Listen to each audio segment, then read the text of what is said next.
and there's not enough jobs in the areas that people want to go into. But the tradespeople, you have, anywhere from electricians, plumbers, construction workers, and all that stuff. There's not enough people working those jobs. And these are things that make our life comfortable. These are the things that make us, feel like who's building this yacht? You want these things. So it takes a little bit of education. People, like you said, 50, 60 years ago, that was the trajectory in order to be successful. I know people who haven't gone to college and they're making more than their counterparts, the same age, who have gone to college because they are working their way up, or they've lost their job, especially in, the pandemic time when a lot of corporations were downsizing and such like that. So I think the first piece is education to the parents, and to encourage them to recognize that there is not just one way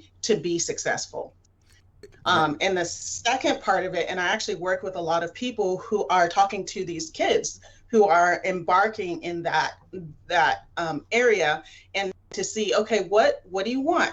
Is that what your parents want, or is that what you want? What are your passions? What are your desires? What are your talents? Okay, so this may be a good option, but have you thought about, community college? Had you thought about trade school? Have you thought about apprenticeship?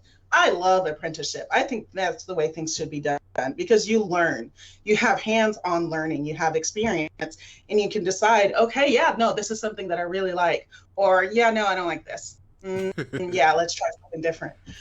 But there's not a lot of loss in that. And you get experience for your tool belt that you can take to other experiences with you.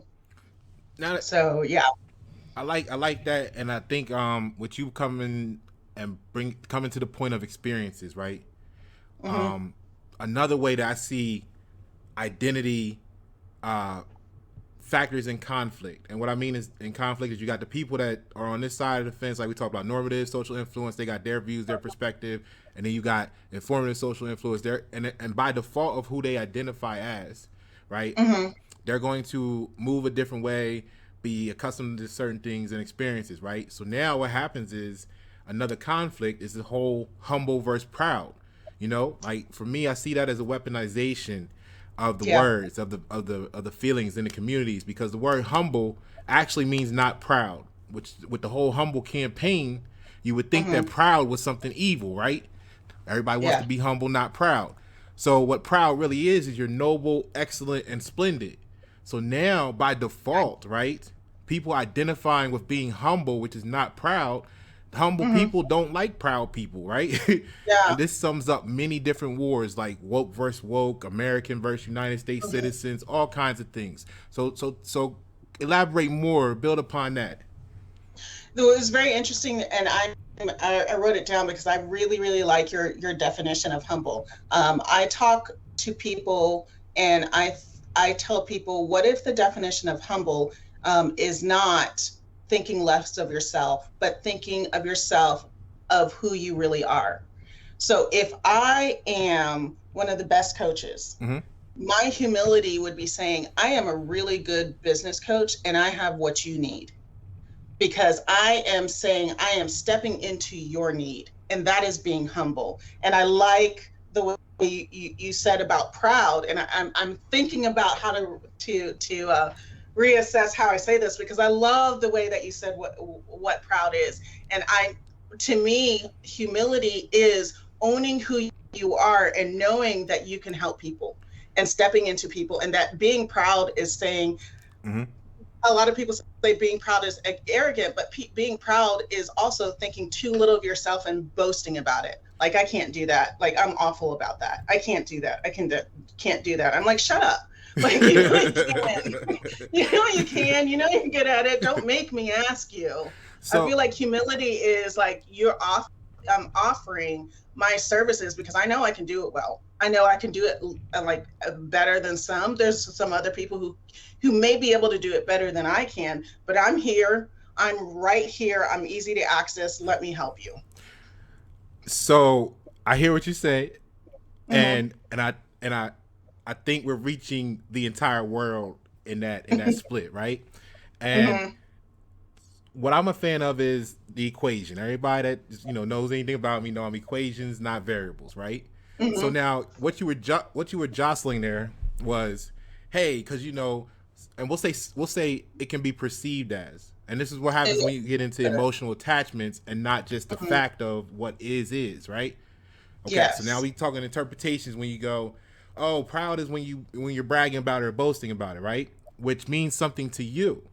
Okay? And people that say that. Now here's what the conflict is there. Because what one person considers bragging and boasting, another one may or may not. So when you say, hey, I'm the best consultant out there, somebody's gonna be like, she all bragging. Who does she think she But in is? reality, what you did was you said, hey, I know I'm the best, right? But let me tune myself down to present myself to others. So now let me not be as proud, or let me basically, to put it into reality, let me be not proud of myself. You see what I'm saying? So that I can make you feel better. Yeah, and I feel like sometimes we get shamed into presenting less than ourselves. Gaslighting. And it's just like that is a crime. It is a crime against humanity. Right. Like, it's ridiculous. So now what happens is, by default, right, and the identity conflict or crisis, the community actually begins to shame their noble, excellent, splendid people, situations, things they could have in the community. All of that is gone, and then they wake up one day and be like, we ain't got shit. Yeah. Or they all went over there and started working with them. Well, like you said, if you're shaming them out of the same position as you, how can you expect to benefit from the difference in that? So speaking of which, the word respect means relate. So disrespect actually just means can't relate. So now that we're here, tell me how the classic case of what we'll say mistaken identity, and that could be of others or of oneself, can have people respecting negativity, right, and disrespecting positivity, simply not being able to relate to a positive thing. The whole humble versus proud, you see it on Facebook all the time. A BS post gets 1 million likes, something profound that might actually change a person's life gets crickets, or somebody's offended because of how you said it. Yeah. And it is a lot about surfaces. And when I'm talking about identity, people shy away from that, because you kind of have to tear down your facade. You have to tear down your conceived or your perceived images, right? You have to tear down those perceived images, and you actually have to get out of yourself and relate to people. You have to give respect where respect is due. And then as you do that, you begin to interact, and you say, oh, hey, I noticed that's something that you're really good at, and I do need that help. Or I noticed that you are needing something and I happen to have this. Is this something that I can, relate with you about?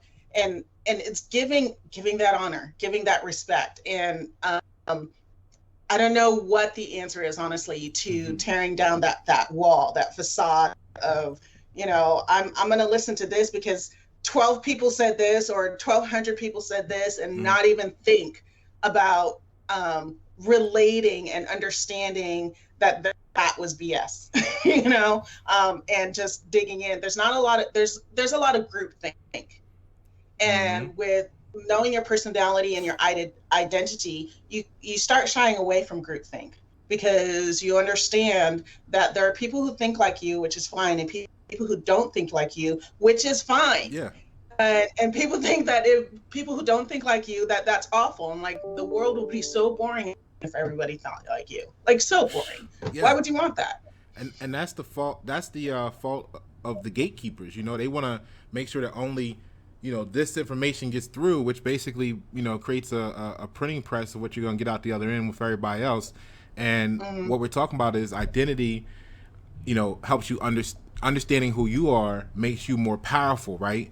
And the word power actually means to be able. So people, why do people struggle with being themselves? Like you're saying, their ignorance is bliss.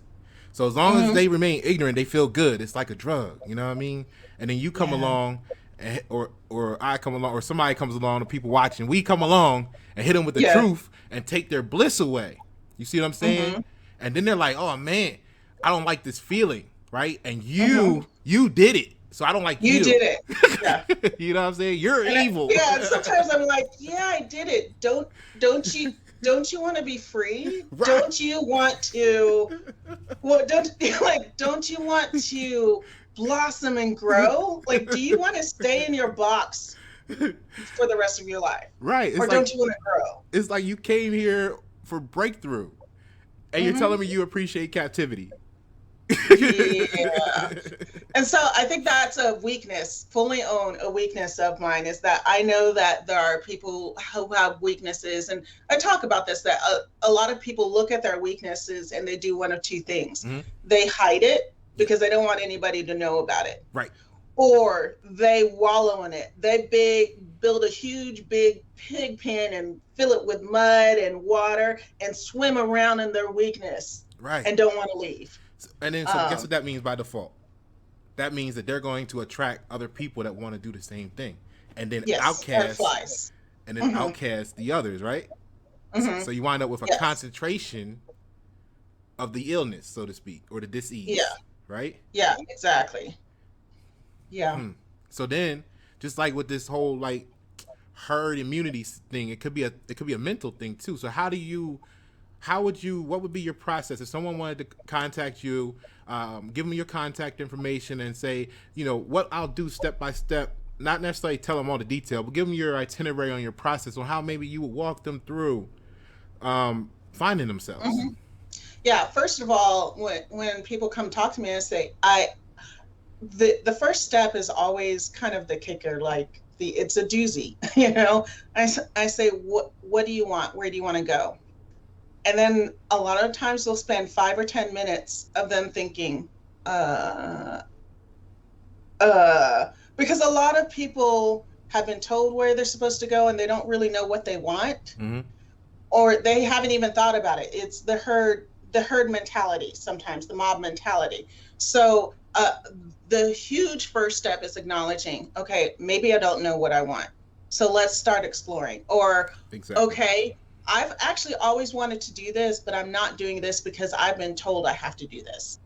And so we go back and, kind of untell ourselves what we can and can't do. Mm-hmm. And then we look through, okay, who are you? What are your strengths? What are your weaknesses? How can we move forward? What do you want? Not what everybody else wants. Right. And how does that fit in with where you are? And another thing is, it's going to take work. Yes. Leaving the herd is going to take work because, like you said, people are going to try and pull you back down. Yeah. Oh, what? you. Yeah, I could do another whole series on that one too. We need to schedule that one, right? So, but yeah, absolutely. But see, I think this helps clarify how even that gesture, right, to the conscious, to the awoke, to the person that's taking the time to study themselves and knowledge, right, and information, to have wisdom, you see that as their defect. You know what I mean? It's not the fact that they're character. It's not the fact that they're doing something different. It's the fact that they're stuck in the first level of consciousness and they don't know what they don't know, right? Mm-hmm. And then so that identity difference, now they're going to like we were talking about in the pig pen wallowing around. They're going to try and make everybody a pig with them, in comparison to the like the humble and proud, like what I mean. Mm-hmm. They want to attack the proud because they took the bliss away. They want to whatever they can do to destroy that person, right? Or, so what I want you to do is is let them know where they can reach you at, because I think a lot what we have here, if we do a lot of stocks on this channel, and what we be looking for is disruptive technologies, right? So if somebody's coming in with new information to the group that's stuck in the pig pen, right? But the gatekeeper says, no, we want to keep our pigs, right? Mm-hmm. Then they're going to try and discredit and destroy and remove, right, the bearer of light, so to speak. Okay? Yeah. So people that are coming with the next great things, the big technological change, the next gold mine of information and business and stuff, they're going to be facing this the most. Yeah, yeah, they are. This boom. So talk to them for a moment. So I saw like a viral video one time of there's this guy who stood up in the middle of like a hill, Mm-hmm. and he just started crazy dancing, just all by himself, crazy dancer. And then there are people who are looking around, just trying not to look at him or just laughing at him, and he's by himself for a good 10 minutes. Yeah. And then somebody says, wait a minute, this is cool. So a second person goes up and starts crazy dancing just like him. And so they're too crazy dancing, and they're doing it for a while Right. before a third person There you comes go. up, There you go. and then a fourth person, and then all of a sudden it becomes popular to crazy dance. Yes. And so there is a momentum, but a lot of people don't want to face the first 10, 15 minutes, days, weeks, years of crazy dancing by themselves. It doesn't feel good to them. No, of course not. They want to be Yeah. they want to be accepted. Yeah. And we're not meant to, do things by ourselves, but sometimes you need to push past. And sometimes you need somebody whispering in your ear, yeah, just keep going, because this is what people need. So you continue doing this. Yeah. You need somebody in your ear, in your corner saying, yeah, you got this. You got this. So if you have that idea and somebody has said that's a brilliant idea, or that is something that the world needs, and 12 other people said, no, we don't need that because everybody does X. Mm-hmm. Do you want to be like everybody else? I was just taking a class. We want to stand out. We want to be special, just like everybody else. Yes. So we do what everybody else does. But let's talk about the definition of crazy: doing the same thing over and over and expecting different results. If you want to stand out, and if you don't want to be like everybody else, don't do what everybody else does. Sorry, frustration. No, I'm with you. I totally feel it. So for me, I think crazy is I've been called crazy since I was in like the second grade, right? Mm-hmm. I laugh and I joke about having, I was in the advanced gifted program. People know that we're studying Greek mythology and analogy. So talking to other third graders that didn't know me from like the neighborhood, Mm-hmm. was complicated sometimes. The ones that grew up with me, they were like, oh, that's just that's Yeah. Pasha. They call me Brian back then. The football coach used to call me Brain. You know what I'm saying? But I know. so what I Yeah. see is this, right? The crazy is a good thing, and what happens is you as a person might identify yourself as part of the collective whole, right? But the collective Mm-hmm. whole don't see you in the same light, right? Because of your Yeah. whatever. So then what happens when you go and keep chiseling away and keep working on your stuff, right? You set off with intentions, let's say, to help these people, right? And then you may find that your cheese, so to speak, is over here with a totally Mm-hmm. different group of people. So talk to them And there's about a not being afraid to go where they. that's that's exactly what I was saying.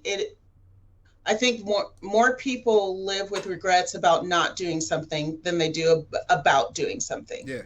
So, do you want to stay where you are, knowing that you're going to be more, well, successful? You're going to be more comfortable. You are going to grow more. You're going to be more your person, where you see that's the place that I want to be. And everybody around here, this is my jam. These were my people, but they're not anymore. Mm, I think there needs to be a realization that that's okay. mm. It's okay to grow and to be different, and to be different than who you used to be, especially if where you want to be is something that you feel like will fill your spirit to overflowing. Like, who doesn't want to overflow? Right. Well, some people don't. That's what they Yeah, identify. that's true. To us, That's you true. see what I'm saying, and Yes, that is true. that's the merry-go-round with everything, because Hmm. everybody don't want to go 200 miles an hour in the Ferrari Hmm. of their own. You know what I'm saying? So, Yeah. I um, mean, I might like the Ferrari, but I might be going 100 miles per hour, and I'll be fine. I'll be fine with that. so I really appreciate your time. Let people know where they can reach you at.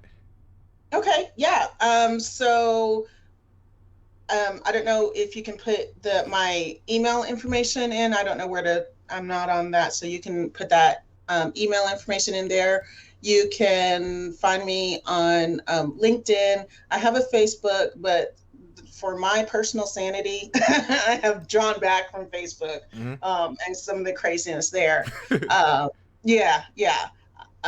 But those are the two easiest ways to find me. You can Google me. My name is not that common, so I show up on the first page of Google. Right. So yeah.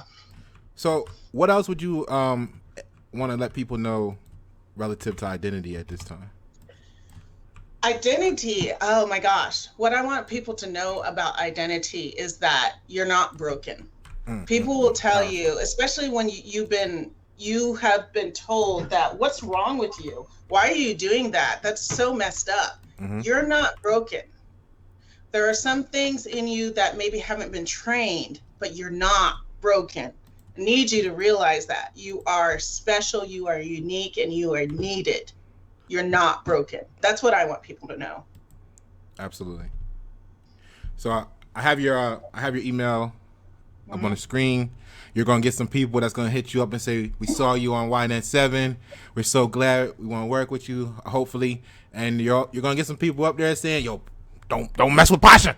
He's this. He's that. He's this. He's that. Stay away from him." Right? So that's okay. I make my own decisions. So that's all right. And that's another thing that kind of goes into it. Like when you know your identity, you're able to make your own decisions, right? You can see. Yeah. So matter of fact, because I'm a fan of it, tell me, because I know you're familiar with the split between normative social influence and informative. How do you see that helps people and hurt people through identity? That's a really good question, and I need to ponder on that. The split between normative and social influence. We went over it in some cases, but what applications stand out to you at the present?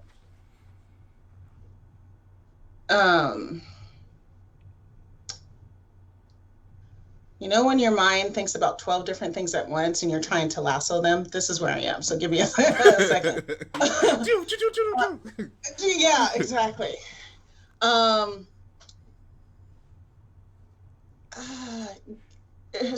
Okay. Because if people aren't in the space to make or to be informed about choices and decisions, right? Not only is it a reflection of them not being able to make choices and decisions about themselves, for themselves, but when do you even choose to decide? When do people choose and decide to find out who they really are? Like all of that is a choice and a decision. So if you're not informative, and that's a difficult point, because sometimes people need to come to a huge pain point before they say, wait a minute, what am I doing? But then there are some people who are looking for and stretching and searching, and they realize that where they are is not where they need to be. And I feel like it's the informed people who have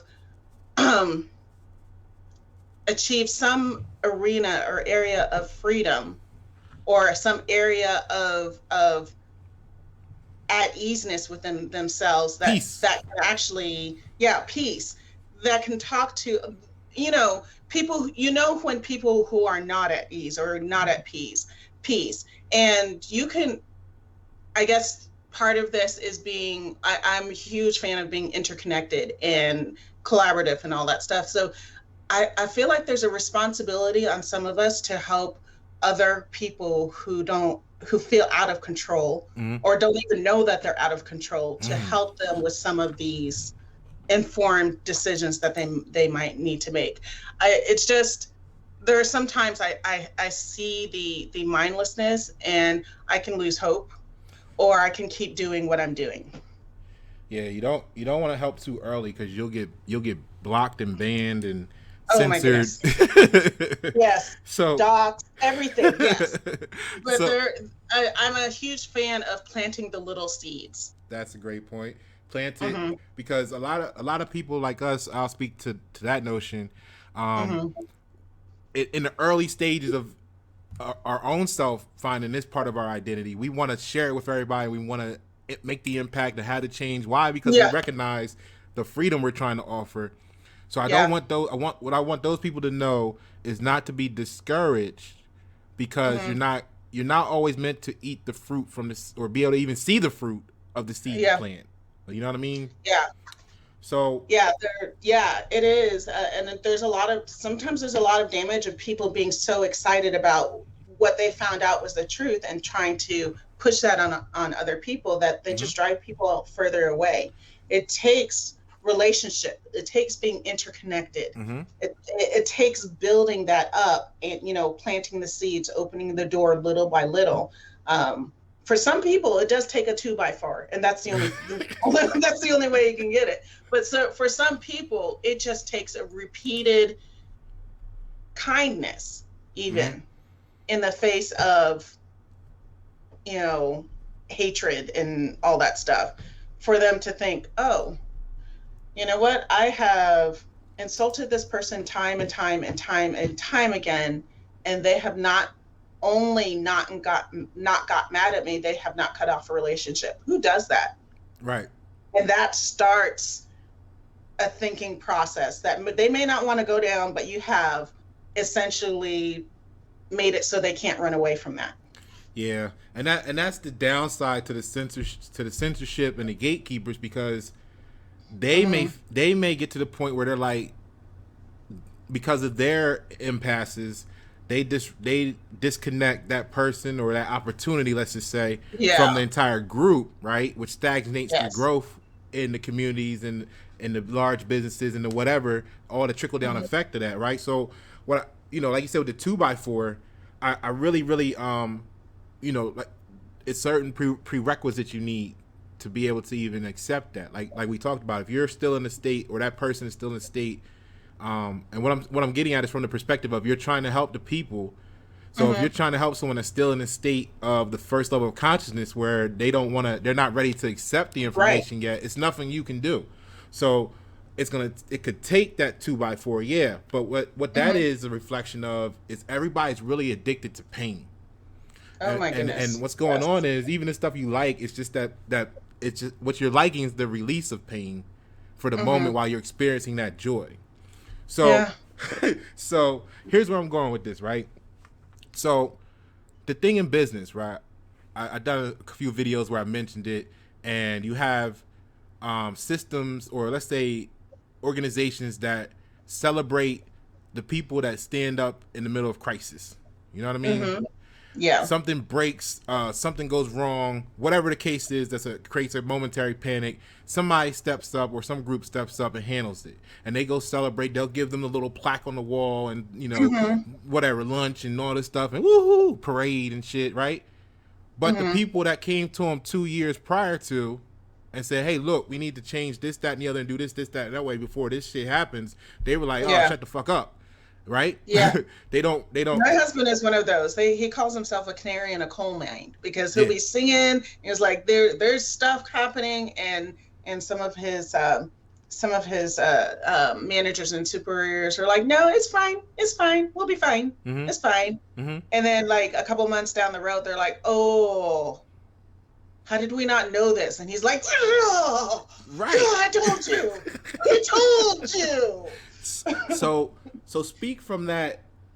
What is that really dealing with, and how does that play into identity for the person that you will be coaching, um, or for that business owner that has the product that's going to change the people's lives, or your husband who's in the position where he's trying to increase ROI if the company only knew this and did this, you know what I'm saying? Mhm. And meanwhile, because all that trickles down, people can't get a raise because the company want to tell you they didn't make no money, but they spending $20,000 when they could have done it for two. Times that by 10 events, you see why Yeah.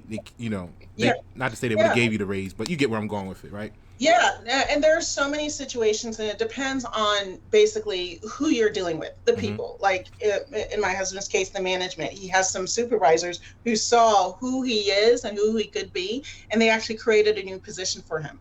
Unfortunately, the directors above them said, "You're only worth this much," and he said, "No, thank you. I'll take this somewhere else." Right.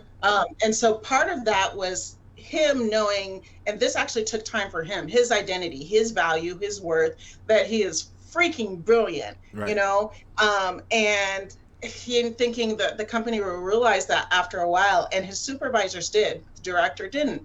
And so you come to that moment where it's like, do I stay here where people are not going to appreciate who I am and are actually going to quash me down and say I'm only worth this much? Or Mm-hmm. will I go to somebody who go to a place who will appreciate me? And there are places that will, and in the process of appreciating him. So Mm-hmm. it's going to be different for different situations. You have a business idea, and it's brilliant. It's freaking brilliant, and people are saying, "No, you can't do that.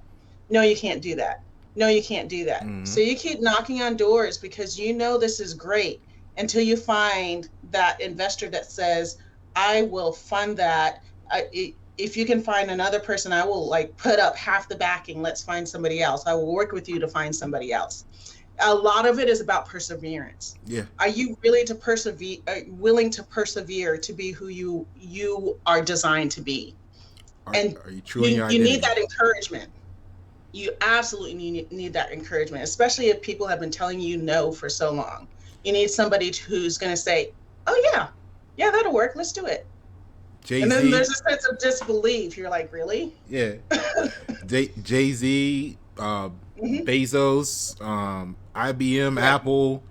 yeah. All of them, right? And that's what happens. Like Blockbuster and Netflix, and then the people that were, in the fence, trying to keep you outside of the fence, wonder why Hmm. they're Netflix, and then they're Blockbuster, and you were trying to introduce them to Netflix, but then when you get the backer, like you said, it's over here, and now Yeah. they still want to, because they're wallowing, they got a new reason to Mhm. wallow now, because now it's gonna be he over there Right. doing all with them, and why are you gonna Yeah. leave your community, or why are you gonna leave this group, or your Oh my family, or goodness. this, that, Yeah. and the other, right? But you gave them the opportunity first. Yeah. And sometimes it's also in the way you leave. Because if you are leaving and burning bridges, those people are going to be like, "All right, I see you. I see you." And they're going to come for you when you are successful. But if you're leaving and you're saying, "Hey, come look me up when you're ready," then those are the people who will start seeing your success and then start realizing, "Oh shit, I'm in the mud pit. I need to get where he is." Sometimes though it takes that length. So I would also say don't burn your bridges. Now, to Really. that, right? I know that's a traditional quote, and I think some Mm, bridges actually, one, need to be burnt, and mm. then two, also a lot of times, like when you were saying, if you're leaving, burning the bridge, then, but a lot of times people don't realize that they burnt the bridge with you prior to, and Oh that's what yeah. actually made you leave in the beginning. So from their perspective, they're gonna go tell everybody he burnt the Yeah. bridge with me, when in reality, you burnt the bridge They with, right? yeah. They just, you know what I'm saying? Yeah. I'm like, if you're gonna burn the bridge, I'm not gonna rebuild it just for you to burn it back down. Right. That's one thing that a lot of people will do is like, well, I need to keep the relationship, so I need to do this. I need to do this. I need to be a doormat. And I'm like, no, you don't. No, Right. you don't ever have to be a doormat. Your side of the bridge still has the structure for the bridge to be built, but that has to come from their side. And That's what I'm saying is you always remain open to somebody else changing, mm-hmm, but don't change for them. exactly. Know your identity. And Hmm. another comment on the bridge factor, I think, is you mentioned it when you said I need to keep the relationship. And that's Hmm. something that I really, like you were talking about earlier, is the quality there or is it not? Because I don't, we don't want to BS in the product, right? But what Hmm. happens is, because I have a better, or let's say this person has a better relationship with this person, they'll choose Hmm. that and sacrifice the quality of the Hmm. product, the speed, the time. Let's just make a bunch of sacrifices because they're dealing with Yeah. somebody they know, they like, rather. Because Yeah. both people, right? Let's say, or both companies Hmm. even, but you like this person better because the BS and the jokes and they make you laugh, and this person's serious and straight to the point, right? But here's what I'm getting at. So that's one thing. What my real question to you is, in that example you gave, is we have to be mindful before, because one person will be emotional. Oh, they burnt the bridge. They did it. But see, what was the bridge to begin with? Did we ever Yeah, sit that's down a and discuss really what good the point. connection was? Because if we're handling Hmm. this business, and then business is over and maybe y'all still talk or hey, check on each other, and then this person acts all crazy, like whatever, something totally irrelevant to success, and this person stops talking to him, it'll be like, oh yeah, they left it. Like you said, they'll burn the bridge. But in reality, the bridge was work. So that's why when you may call them again, because you mentioned not rebuilding a bridge for you to burn it down again. So see, if your purpose is let's get this job done, let's get this project done, then you show up. I'm the fixer. Let's get it done. Boom. We may or may not have a relationship in between that. But guess what? Yeah. Because the bridge is a project, when you have your next project and call that person, now that person wants to manipulate the fence. Oh, look, watch, when you call him, he gonna come back. I bet he come back. And they're thinking they're maybe negative about you when you're not. Well, all kinds of stuff is possible, right? But in reality, that misconception is in reality they never talked to the one person and got that. Well, hey, I'm here for the work.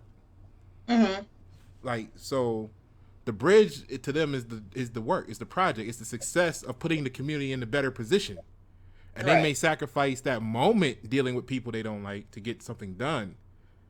Or not to say they don't like them, but when they get there's a bigger picture. It's like, sometimes you just don't like a person, or sometimes you're like, you know what, my friend likes you, but you give me the heebie-jeebies, but I'm gonna work with you in order to get this bigger picture done. Right. And then after that, I'm out. Right. I know other people that can help because I have laid the foundation. Exactly. I know other people that can help. I'll send them so that, I still have peace. Peace is paramount. Don't sacrifice your peace. Yeah. Yeah, no, it's important. It is important. Your mental wealth or mental health and well-being is actually a financial factor. A lot of people don't think so. I was just on a meeting this morning, is that there's some people who work and work and work, and they're getting all this money, and then they get to the point where their health is suffering, and so they have, specialized doctors and all that stuff, and all that the money that they've built out is all going to doctors and subscriptions and all that stuff that you need in order to keep up with the work that you're doing. It's like, no, let's look at your quality of life and who you are, and make that more important. Because quality of life is actually part of your identity, right? Yeah. At least I know it may change, but ups and downs in life, will change. But your identity, different seasons, it will change, and your quality of life will look different than my quality of life. Right. I should say the quality is going to be, measurable by your health, your wealth, your emotions, and all that stuff. But those things are going to look different from you to me to, other people. Yes. So, like Biggie and Jay-Z, I remember Biggie said they went to a party one time. Biggie was like, "No, I'm not going in," and he didn't understand it till later on. But that moment of peace. It's like once you're in peace, that's what you identify with. So the disturbances of it. So you don't keep, like you say, you don't keep going back so you can get redisturbed. You know what I mean? Yeah. Oh my goodness. That's such a good one. It's like, if you know something that steals your peace, why would you willingly go back? There's some times where you have to, and so you can prepare yourself. But there's some times where you're like, that's going to steal your peace. Why are you choosing that? Yeah, and with the current climate, right? You got some things I won't mention because they done took down one. they taking down people's videos that talk about stuff and post. They censorship is going crazy, right? So, but what's on the rise right now, especially from doing the research for the stocks and stuff, is depression and post-traumatic stress disorder, right? Which ties into what you were saying earlier. In the workplace, and I would just accept that it would be true in any business format and relationship. What it was they found the ADAAA or whatever it is, the ADHD or AD. No, not ADHD and all that stuff. The actual disability administration. Those people, they have actually for like the last 10 years quietly been accepting that work PTSD symptoms, post-traumatic stress disorder, can be achieved at work. What happens is, so what's going on is this, right? When you're in those toxic situations, regardless of they're toxic or not, and this I'm speaking to the collective audience here. So you're putting yourself in those stress induced situations. The reason why you don't feel it is because your body actually releases a chemical to morph it. It's like a pain reliever. The same reason why people like to laugh, kind of, sort of. You laughing actually does this to your stomach, which causes pain that your body feels before you even know, and it sends a chemical to numb the pain, and that's why you really enjoy laughing. But you're gonna do business with this person instead of the one you should, because they make you laugh, because you're addicted to painkillers and you don't know it. Right? But what I'm getting at is this. So when you're in a toxic workplace or a toxic work situation or dealing with toxic relationships, the cortisone levels in your body increases. It's different for everybody, but once you reach that point, whole systems in your body shut down. This is why you got so many like digestion issues, heart attack. They've to the point now where they're considering percentages, whatever percent it is, of when they say this many people die from heart attacks, this many people die from diabetes this year, et cetera, et cetera, et cetera. Percentage of them is due to actually being at work, having that work stress. The work stress. And if you just make that the equation, no matter if you work at corporate America or at work as self-employed or being an entrepreneur or in a relationship and you're a housewife or whatever the case is, stress kills. Yeah, it does. And it's not taken seriously because it's not something physical like cancer or anything like that, because it comes from within. And so we don't put as high as a priority on remaining healthy emotionally and mentally as we do as remaining healthy physically, but not realizing that, like you said, I would venture to gain that more than 40 to 50% of those, diseases or symptoms are a result of the stress, living in stress and depression and, all that stuff. Those things manifest themselves physically. And I can guarantee you that a lot of people, who are super stressed, if they can get rid of their stress, they will see a remarked gain in their health. Right. It's just there's no bones about that. Right. So then what we need to do as a society then is hold gatekeepers accountable, because not only preventing this identity from being able to go through osmosis with the group, you're basically shortening the lives of your captors, so to speak. Yeah. And if you are a gatekeeper, or what I call a boss as opposed to a leader, you don't really care. Right. Because you can always get somebody else. Right. Good Simon Sinek quote. I just posted it a little while ago. Poor leadership manipulates the people to grow the money. Great leadership manipulates the money to grow the people. Love that. That's a good one. It is a good one. Yeah. Any closing? It is all about people. It really is. Yeah. Tell me more. You want to gain more money? Invest in people. Yes. That's the long and short of it. That's the end of the story. I like that. And then what happens is you say that, and then people don't identify with the infinity of it. And they hear it, and then they don't really practice it. Like, because what I see that it's like we're in sync or something here, because literally I put a post up within the last 24, 48 hours, and I was just depicting how, or no, I did a video. It was the last video. So go back and check the video. I'll put a link above. So what it is when it was talking about price, cost, and value. I was talking about price, cost, and value. I forgot it was me there for a second. Let me identify with myself. All right. So own it. So, and in there, what I was saying was, how, you got, okay, well, you want this much for it. You want $100 for this. So-and-so can do it for 10. But, it's a huge quality difference, but they only worry about price, right? So then that forces the people that aren't strong enough to stand on their identity, which is actually branding. Branding is an identity strategy, right?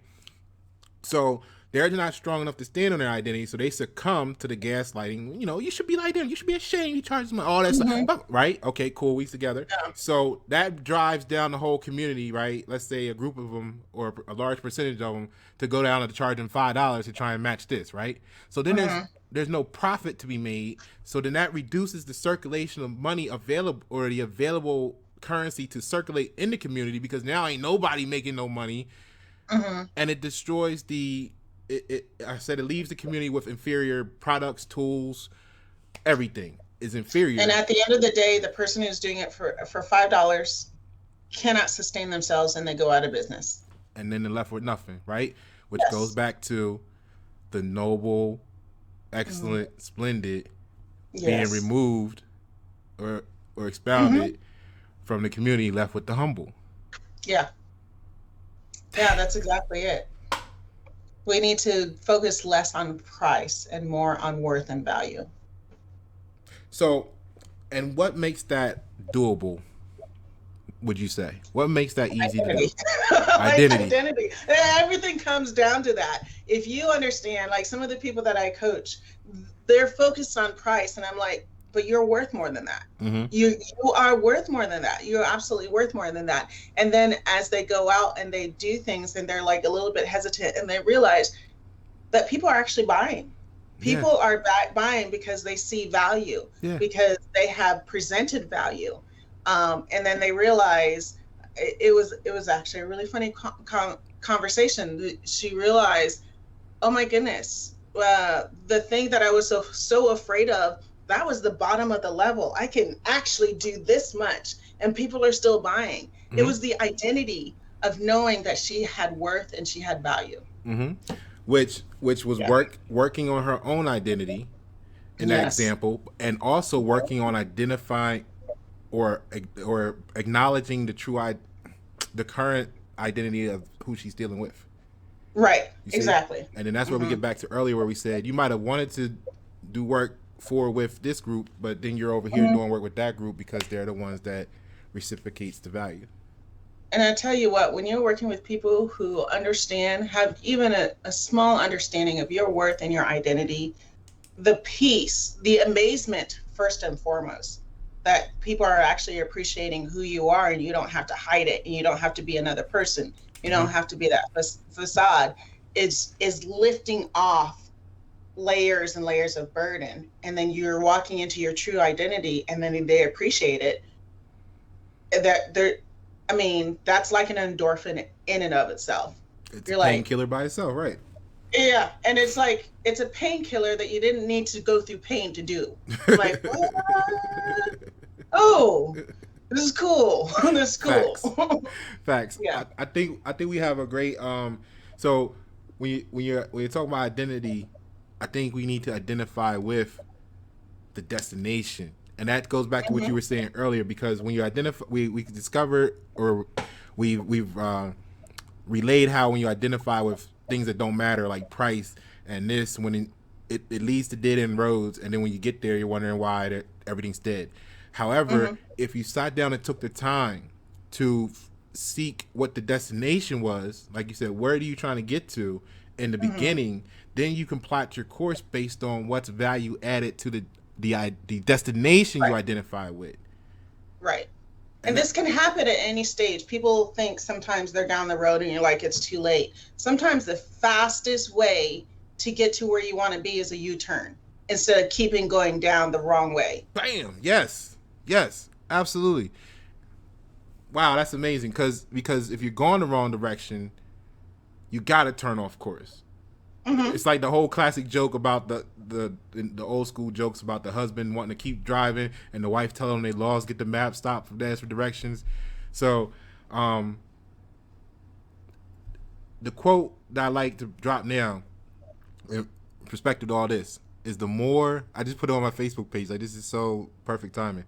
So the closer you get to where you see yourself going in life, right? Not where you are, not where you came from, where you want to be. But the closer you get to where you see yourself going in life, the more the people around you become what you expect. Ooh, I like that. Holy crap, that is really good. Yeah. There's so many layers to that, but one of the big things about that is the closer you get to where you want to be in life, Mm-hmm. you are closer to where other people want to be in life. So you are actually more in line thinking wise with those people. You're in alignment with more the level of concentration or the percentage of concentration Yeah. of people who identify with you and you can Yeah. identify with them increases. Yeah. And that's why perseverance is a huge thing when you first start out, Mm-hmm. because when you first start out, there be maybe nobody or maybe one person around you Mm-hmm. who wants you to go where you want to be, and everybody else is trying to pull you back into the pit. That's true, Akpene. That fence that we was talking about that they just try to kick you out of, now they want to pull Mm-hmm. you back once they see you doing Oh yeah, well. yeah. We don't want you It here. doesn't Wait, make come back. sense. It's like you can't be here, but no, you can't go where you're going. You need to be here. I'm like, I thought you said I can't be there. No, you have to become like us. And I'm like, no, that's not an option. So, no, not an option. And then they don't identify with the hypocrisy. Yeah. It was like, do you understand what you just said? You're like, what's wrong with it? I'm like, yeah, that's why I'm going this way. And it started off with you wanting them to join you going that way, but they the ones that made the mockery. They weren't ready, so you left the seed in the mud. It's gonna rain on it. It's gonna get some sun. It's gonna grow, and then eventually some of the seeds you left are gonna bloom, and then some of the seeds are gonna be duds. But you did your part. Yeah. And to be clear, because I feel like some people will hear, you're calling me mud. And I'm like, no, I'm not. I'm calling the situation mud. Right. You are very welcome and willing to get up out of that situation. And if that's where you want to be, that's fine. But don't expect me to live where you're comfortable if I'm not comfortable. Most of the subscribers and viewers on Y97 are very, very entertained by metaphors. Most of the people that become offended, they unsubscribe. So we're gonna have a concentration of the right people here that identify. Okay, well, you're better off for it. Eventually, and like you said, it may take some time. It may be an exponential increase, but we're gonna get there, right? And that's fine. It's that leader dancing crazy. Yeah. You know, at first there's one or two, but you know, at the end of an hour, you've got thousands. Yeah, right. That's cool. Right, and that's what it is. Take your time and find, your tribe. Yeah. Yes. All right, I'm gonna put your information up here one more time. You got anything you want to touch on before we close? I think you had asked that before about the identity, and I just reiterate, you're not broken. It takes perseverance, and just what you said, find your tribe. Your tribe is out there. And there are people who will think maybe not exactly like you, but similarly enough to you that will help lift you up. So find your tribe. Right. Invest in each other, man, not short each other. You know what I'm saying? That's what we want to do. So, Akpene, I appreciate your time. Yeah, thank you. This was really great. This is really fun. Hey, if you got something you want to present in the future, let me know. We can get it out there. And I'm Pasha Paro. This is Akpene. You got her contact information. I know some of you gonna tell her Pasha sent you. Some of you gonna try to hide it, pretend like you found her by yourself. You know how y'all do, but it's okay. Thank you for tuning. The replay. Enjoy. Say bye, Akpene. Bye, Akpene. No, bye, everybody.